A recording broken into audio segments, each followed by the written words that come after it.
আসসালামু আলাইকুম ভাই। দোকান দিছি ঠিক আছে ভাই, বাকি লিয়ে যে টাকা দিতে পারেন না, তাহলে বাকি খান কোনো? বাকি খাইয়া নিজের মান নিজে খাড়া করেন না।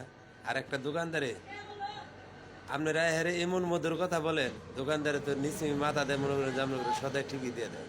আপনারা মনে করেন টাকা দিতে হলে ওটা চিন্তা করেন না যে টেয়ার দিমু কিনা। তো দোকানদারের যে কী অবস্থা হালে চলে সেটা একটা দোকানদারই জানে। আপনারা তো মনে করেন যে আনছি না দিলে বেড়াই চলবো। তো ভাই টাকা গুনা সবাই দিয়ে দিয়ে দোকান বাকি খাওয়াটা এটা পরকালের একটা হিসাব দিতে হয়। আপনারা এটা জানেন না।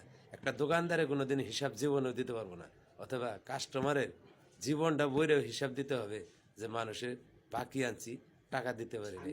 একটা দোকানদারে যখন তখন মৃত্যু করতে পারে, তখন আপনি টাকাটা কার কাছে দিবেন? তখন জীবনেও কোনো সময় তার কাছে টাকা দিতে হবে না।